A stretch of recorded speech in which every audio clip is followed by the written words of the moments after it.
सबसे पहले हम क्रीम को अप्लाई कैसे करेंगे ये बताया गया है। यदि हम क्रीम अच्छे से अप्लाई नहीं करेंगे तो हमारा हाथ बहुत स्मूथ नहीं चलेगा और हमारे हैंड को बेनिफिट उतना नहीं मिलेगा जितना मिलना चाहिए। इसलिए सबसे ज़्यादा इम्पॉर्टेंट है क्रीम का अप्लाई करना।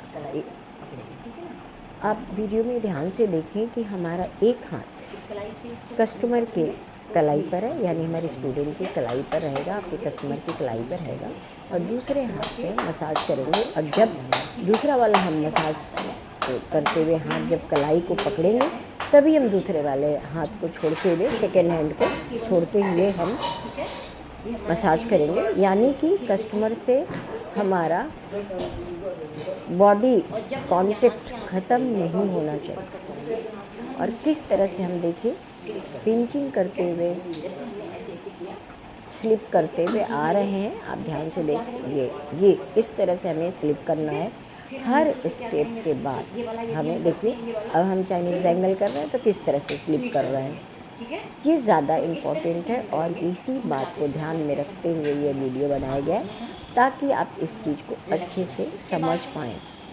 जब हम मैनीक्योर करेंगे और हैंड मसाज करेंगे तो ये पिंचिंग है, स्लिप मसाज कैसे करेंगे और स्लिप मसाज करने से क्या अब हम आ रहे हैं। और स्लिप मसाज हथेली कैसे किया जाता है, जैसे कि हम सबसे पहले हम नीचे से ऊपर, और जब हम भी स्टेप्स हैंड पे काम करेंगे तो मसाज स्टेप, तो हम हथेली को भी बाद से फिर हम लास्ट तक स्लिप करेंगे। स्लिप करते हुए आते हैं और ये चीज़ अपने प्रेशर पॉइंट लगाया गया है और किस तरह से स्लिप करते हुए हर मसाज के बाद, हर मसाज समान के बाद हम कैसे स्लिप करते हुए ये चीज़ रहना चाहिए। और हमें कस्टमर से पूछना चाहिए कि हमारा प्रेशर सही चल रहा है कि नहीं, क्योंकि हर व्यक्ति का अलग अलग अभी हम केवल स्टेप बता रहे हैं तो इसलिए हम सेंसेशन होता है। उनके बार जनरल स्ट्रोक किसी को ज़्यादा प्रेशर लगता है, किसी को कम प्रेशर लगता है। तो हमें मसाज करते समय इन चीज़ों का ध्यान रखना चाहिए और देखना चाहिए कि हमारा जो हम मसाज कर रहे हैं तो हमारा जो क्रीम है वो सूख तो नहीं लिया है, क्योंकि यदि हम सूखे हाथ से करेंगे तो हमारी स्किन को प्रॉब्लम होगी, रिंकल्स पड़ेंगे। चलिए आते हैं हम पाम पर, हथेली पर कैसे दोनों अंगूठे से मसाज करेंगे और किस तरह से हथेली को पकड़ेंगे कस्टमर को, उस पर आप ध्यान दीजिए। और लिटिल फिंगर से किस तरह पुल करते हुए मसाज करेंगे। कोई भी मसाज 1 to 3 टाइम्स करेंगे और बीच बीच में हर मसाज के बाद हम कॉमन स्टेप्स ज़रूर करेंगे। यहाँ चूँकि अलग अलग सिखाया जा रहा है क्लास में, तो अब देखिए फिंगर के ऊपर जो पॉइंट होता है उस पॉइंट की ओर ध्यान रखते क्लॉक और एंटी क्लॉक 3 to 5 टाइम करना होगा। और कोई भी फिंगर पे हम मसाज करेंगे तो हमें लिटिल फिंगर से ही करना होगा और उसके बाद थंब पे आना होगा। हमें इस बात का विशेष रूप से ध्यान रखना होगा।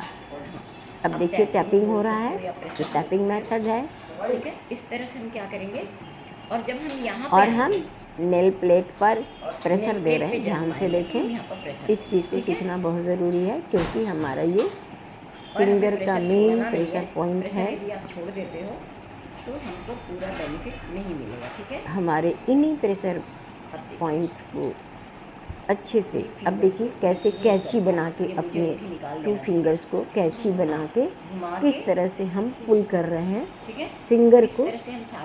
ध्यान से देखें और सेम टेक्निक आपको भी अप्लाई करना है। अब देखिए कस्टमर की हथेली को अपनी हथेली से रब कैसे करेंगे।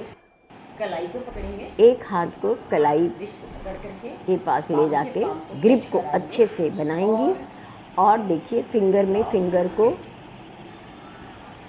कैच करते हुए, पकड़ते हुए किस तरह से रोटेट करेंगे, यानी क्लॉक और एंटी क्लॉक करेंगे 3 to 5 टाइम्स। और फिर हम बैक पुश करेंगे 3 to 5 टाइम करके हम बैक पुश करेंगे। बैक पुश एक बार भी कर सकते हैं बैक पुश 3 टाइम भी कर सकते, लेकिन जब 1 करेंगे 1 टाइम तो 1 टाइम करना, 3 टाइम करना। तो अब देखिए कैसे फिंगर में फिंगर फंसा के हम कैसे स्लोली स्लोली स्लोली स्लोली हम नेल प्लेट के पास तक ले जा रहे हैं, खींच रहे हैं। ऐसे करेंगे, ये पुल मेथड है। फिंगर को ये देखिए, अब देखिए हथेली से धीरे धीरे धीरे धीरे हम पुश करते हुए आगे आ रहे हैं हथेली से फिंगर की तरफ। बाद में किस तरह से हम देखिए वाइब्रेट कर रहे हैं, वाइब्रेशन दे रहे हैं। ये बहुत इम्पॉर्टेंट होता है क्योंकि हमारी मांसपेशियाँ टेंस में आ जाती हैं मसाज करते करते, तो उन्हें रिलैक्स किया जाता है। वाइब्रेशन मेथड होता है, जादू की झप्पी देते हैं, ये सब बहुत इम्पॉर्टेंट है हमारे मसाज में, चाहे वो हैंड मसाज हो, लेग मसाज हो या